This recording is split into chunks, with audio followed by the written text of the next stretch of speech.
হরে কৃষ্ণ, জয় জগন্নাথ। তো চলে এসেছি আজকে একটা জগন্নাথ দেবের লীলা পর্বের যে পর্বের ভিডিও, সেই ভিডিওর পর্ব নম্বর 6। পর্বের নাম হলো জগন্নাথ দেবের পিঠা ভোজন। তো জগন্নাথ দেব একটা লীলা করেছিলেন পিঠাকে কেন্দ্র করে। তো চলুন শুনে নেই কি। পুরীধামের স্বর্গদ্বারের কাছে একটি স্থান রয়েছে যা বিদুর চট নামে খ্যাত। আবার কেউ কেউ একে মূলক চেউয়া বলে থাকেন। শ্রী জগন্নাথ দেবের একজন ভক্ত সেখানে থাকতেন। বিশ্বাস করা হয়ে থাকে যে তিনি ছিলেন দ্বাপর যুগের একজন মহান ভক্ত বিদুরের অবতার। একসময় শ্রীকৃষ্ণ প্রেম ও শ্রদ্ধা সহকারে একজন দূত হয়ে দুর্যোধনের কাছে যান। তার কাছে পাণ্ডবদেরকে 5টি গ্রাম দিতে বললেন। সেই সময় শ্রীকৃষ্ণ বিদুরের গৃহে বাস করতেন। বিদুর সেখানে শ্রীকৃষ্ণকে খুদের অন্ন ও শাক নিবেদন করতেন। কৃষ্ণ একসময় তার সখা সুদামার প্রদত্ত খুদের সেই খুদের তৈরি নাড়ুও মহানন্দে ভোজন করেছিলেন। সুতরাং বিদুর যখন কৃষ্ণকে প্রেম ও শ্রদ্ধা সহকারে শাক অন্ন প্রদান করতেন, তখন কৃষ্ণ সেই ভোজ্য দ্রব্য গ্রহণ করে আনন্দ লাভ করতেন। কেননা দুর্যোধন তাকে যেই অফার দিয়েছিলেন বা তাকে রাজ যে অতিথি বানানোর চেষ্টা করেছিলেন, যে তার রাজ অতিথিশালায় তার সেবা করবে এবং বিভিন্ন প্রকার ব্যঞ্জনের দ্বারা ভগবানের সেবা করবে, কিন্তু ভগবান সেটি যেহেতু অহংকারে পরিপূর্ণ ছিল দুর্যোধন, তার কিন্তু একটি কোনো অন্ন এবং তার সেবা গ্রহণ করেননি। তিনি কিন্তু বিদুরের যে সেবা সেটি গ্রহণ করেছিলেন। বিদুরও তার প্রতি ভগবানের অপার কৃপা অনুভব করে আনন্দে পুলকিত হতেন। ভগবান শ্রীকৃষ্ণ কলিযুগে পুরীধামে তার দারু ব্রহ্ম জগন্নাথ স্বরূপ প্রকাশ করেন। তার এই রূপে প্রতিদিন 56 রকমের পদ অন্ন ব্যঞ্জনাদি গ্রহণ করেন। বিদুর পুরীতে আবির্ভূত হন এবং সেখানে পদ ভোজন করানোর জন্য, যা তিনি তাকে দ্বাপর যুগে নিবেদন করেছিলেন, সেই রকম কোনো পদ ভোজন করানোর জন্য। তিনি স্বর্গদ্বারের কাছে একটি ছোট্ট কুটির নির্মাণ করেন এবং তার বিগ্রহ সমূহ নির্মাণ করেন। বিদুর খুদ দিয়ে তৈরি পিঠা প্রস্তুত করে তার মন্দিরে জগন্নাথ, বলদেব ও সুভদ্রা মহারানীকে অত্যন্ত ভক্তি সহকারে নিবেদন করতেন।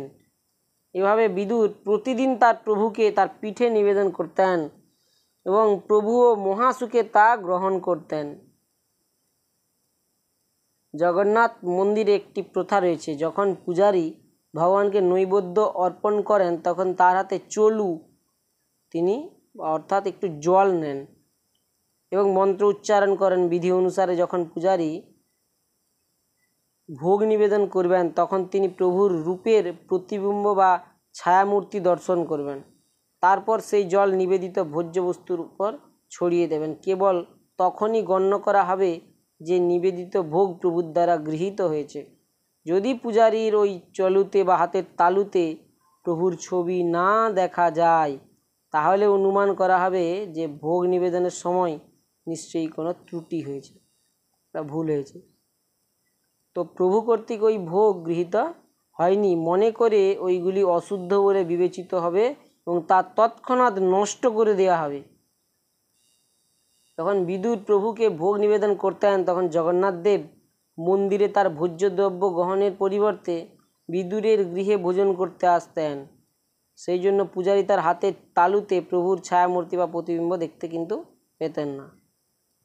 পরপর কয়েকদিন এরকম ঘটনা ঘটতে থাকলো এবং পূজারীগণ এতে খুবই উদ্বিগ্ন হয়ে পড়ল। তারা তখন উড়িষ্যার রাজা শ্রী স্বর্ণকেশরীকে ঘটনাটি জানালেন। রাজা এই ঘটনা শুনে অত্যন্ত বিচলিত হলেন। এরপর রাজা তার রাজ্যের সমস্ত রাজপণ্ডিতদের নিয়ে পরামর্শ করলেন, কিন্তু কেউই কিন্তু বুঝতে পারলেন না এর কারণ কি হতে পারে।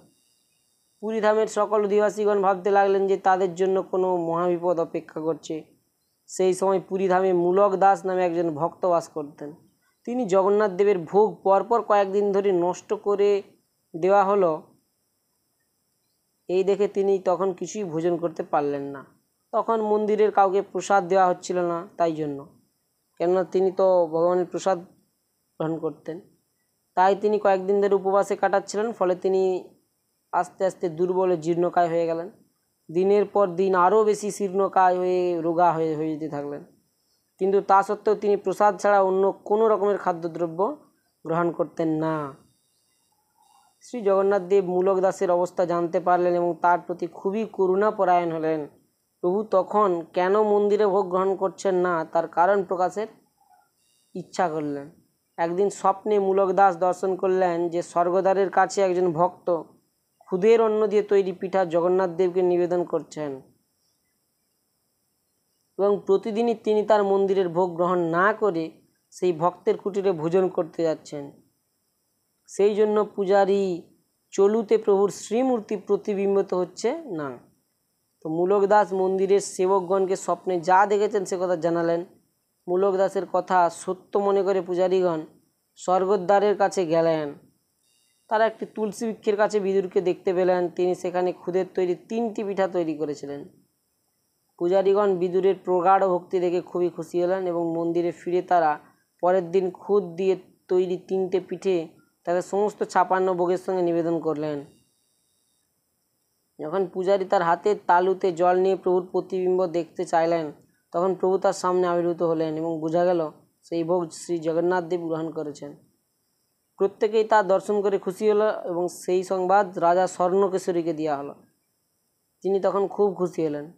রাজা তখন বিদুরকে দর্শনের জন্য স্বর্গদ্বারের কাছে গেলেন, কিন্তু বিদুর ততক্ষণে অন্তর্হিত হয়েছেন বা অন্তর্ধান হয়েছেন। কেবল সেই শূন্য কুটিরের পাশে সেই তুলসী বৃক্ষটি রয়েছে। যেহেতু মূলক দাস বিদুরের ভোগ নিবেদনের এই সত্যটি প্রকাশ করেছিলেন, সেই জন্য রাজা সেই কুটিরটি মূলক দাসকে দিয়ে দিয়েছিলেন। মূলক দাস সেই কুটিরে তার শেষ নিঃশ্বাস পর্যন্ত থাকতেন এবং প্রভুর সেবাতে তিনি নিরন্তর সেখানে ছিলেন। বিদুরের সেখানে যেখানে কুটির ছিল সেই স্থানটি বিদুর চট বা মূলক চেউয়া নামে খ্যাত।